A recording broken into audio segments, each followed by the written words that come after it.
She was a mother, a wife, a queen, and a goddess. Hardly any other historical figure is surrounded by as many myths and legends as the legendary Cleopatra. But what led to the downfall of the last pharaoh? Was she really the manipulative seductress that posterity remembers her as? And why does no one know where Cleopatra's lost tomb is hidden? Well, no one except Kathleen Martinez, of course, because she is certain that she has finally found the answers to all these tantalizing historical mysteries. But how did the archaeologist manage to uncover a red-hot new lead that could lead straight to one of the greatest archaeological sensations of all time? Is the final resting place of the legendary regent really about to be rediscovered? Kathleen Martinez has a very special connection to Cleopatra. For her, the last queen of ancient Egypt embodies not just any historical figure, but a personal heroine who was generations ahead of her time.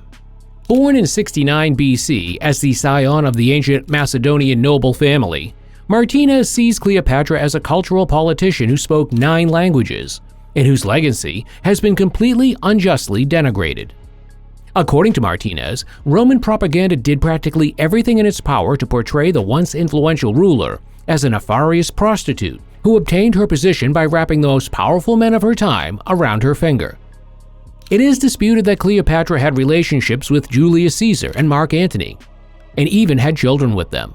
But were these relationships really based on pure calculation?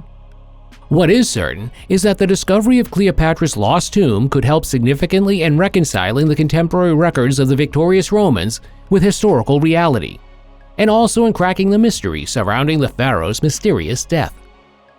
Well, but first, the millennia-old tomb would have to be found. Many archaeologists suspect that Cleopatra's final resting place lies dormant somewhere in Alexandria, but Kathleen Martinez's research has led her straight to the temple Toposiris Magna.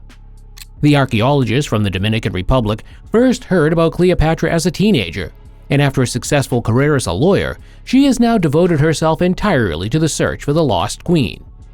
But how is it that she locates her tomb in a completely different place to her colleagues in the field? Well, it's quite simple. In the beliefs of her time, Cleopatra was considered the reincarnation of the goddess Isis, and Toposiris Magna was dedicated to the goddess of birth, rebirth, and magic. In view of this, it seems only logical that the god queen was also buried at a sacred site dedicated to her. But can you really only rely on the religious beliefs of days long gone in the search for historical traces? Of course not.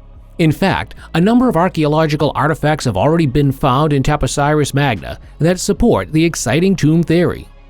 These include, in particular, coins showing the image of Cleopatra, thus clearly proving that the temple complex dates back to the time of the pharaoh. But that is by no means all. In the eastern part of the complex, near the so-called Abu Sir lighthouse, Martinez and her team have uncovered a huge necropolis. In one of the catacombs, the experts then came across the remains of a man who had a tongue made of pure gold placed in his mouth. The sparkling object was supposed to enable the deceased to speak to the gods in the afterlife. In fact, however, this was just one of several similar mummy finds that led the researchers to an exciting conclusion. Apparently, the necropolis was reserved for the absolute elite. And yet, sometimes what we cannot see at first glance is even more spectacular. During the last excavation season, seismic measurements revealed a well-kept secret of the underground, so-called geophones, which can detect the smallest vibrations in the Earth's crust and identify hidden cavities, have detected a gigantic empty space beneath the temple in Toposiris Magna. Does this tunnel lead to Cleopatra's tomb? The bottom line, however, is that even the most sophisticated technical instruments cannot replace a direct research foray. In fact, Kathleen Martinez had already tried to reach the ominous cavity via a tunnel last season, but unfortunately her plans were thwarted by heavy rainfall. However, in step with the hot summer, the cool water had also receded and made the tunnel passable again. However, anyone who thinks that a walk through the dry tunnel was a pleasant stroll is mistaken. The only access is a shaft cut into the rock almost 8 meters deep, which can only be conquered with the help of several ladders. One wrong step could therefore mean a life-threatening fall, but fortunately Martinez managed to descend the rickety ladder construction unscathed. So now the historical tracker found herself in the middle of a stone time window that had been hidden for so long, and it didn't take her long to identify the remains of ancient paintings on the walls. It was also easy to see that the wall had been plastered at the time. The tunnel had been painstakingly carved into the rock with chisels, and while the subterranean passageway penetrates many hundreds of meters through the rock, it must have taken several years to complete. So there must have been a good reason for building the tunnel. But what motivated people thousands of years ago to devote themselves to this laborious, energy-sapping work? The idea that the passage must have led to something significant is obvious, but could it really have resulted in the legendary burial place of Cleopatra? Kathleen Martinez ventured step by step through the narrow, stuffy tunnel and eventually found herself in a dead end. But what at first appeared to be rubble and debris turned out to be a barrier to an entrance behind it. And even if the passage could not be walked through any further, there was no question that the tunnel would definitely continue. Of course, the question of whether it led to the underground tomb, or possibly to Cleopatra's, remained unanswered at first. Nevertheless, in the midst of the cramped passage, Martinez spoke of a strange premonition. The feeling that she was now on the verge of solving one of the greatest historical mysteries of all time. Unfortunately, many an eagerly awaited solution fails from time to time due to one or two bureaucratic hurdles. As the expert's permit expired, she was no longer able to remove the huge mountain of rubble. All in all, however, the tunnel and the cavity behind it are considered extremely promising archaeological candidates, and Martinez is certain that her detour into the tunnel has brought her closer than ever to Cleopatra's tomb. What do we know about Cleopatra's death? Well, this too is a hotly debated mystery. But what is certain is that Cleopatra faced a shambles in the last days of her life. After the death of her lover Marcus Antonius, the pharaoh was imprisoned by the Romans. And there, around August 10th in the year 30 BC, she somehow managed to take her own life. However, what really happened in the queen's final moments is also uncertain. We simply lack an authentic account from the ranks of Cleopatra's followers. The records of ancient historians are based on the autobiography of Augustus. However, this perspective only shows us one, probably very distorted, side of the events. After all, the Roman emperor was known for his diligent propaganda against Cleopatra. What we do know is that one day a farmer turned up to bring the pharaoh a basket of figs. Shortly afterward, Cleopatra locked herself in with two most trusted servants and committed suicide with them.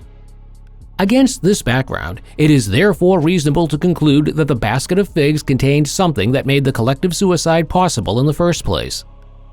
There is often talk of a poisonous snake. This is also supported by the fact that some snake charmers tried in vain to suck the poison out of the queen's body. Moreover, two small punctures are said to have been discovered on Cleopatra's arm. However, this is in stark contrast to the fact that no snake was ever found in Cleopatra's chamber. As reptiles were sacred in ancient Egypt, it is possible that the venomous snake was only added afterwards to certify a dignified death of the pharaoh. Furthermore, the bite of a snake can only lead to death after several hours or even days. It is therefore most likely that Cleopatra injected herself with the poison she smuggled in using a needle or hair clip. It is generally assumed that the ruler took this drastic step to avoid public humiliation. Augustus is said to have planned to parade his prisoner in Rome. However, it is also conceivable that Cleopatra did not choose suicide at all, but was only killed at the emperor's behest. Contrary to the claims of ancient historians, the emperor may not have been interested in exposing her as part of a triumphal procession. The sight of a broken woman being publicly humiliated would probably have aroused the pity of the masses, rather than increasing respect for the emperor. Now, it is in the nature of things that the discovery of Cleopatra's tomb would probably help to shed light on the true background to her death. From authentic writings and grave goods to an elaborately mummified corpse, the lost tomb could provide the answers to many unanswered historical questions. How long we will have to wait in this regard is still written in the proverbial stars. But if Kathleen Martinez has her way, we should already prepare ourselves for an archaeological find of the century that will rewrite history. Don't worry, we don't expect you to rewrite history. We'll settle for just one comment. And if you click on the like and subscribe buttons, you can be sure you'll never miss another video from us.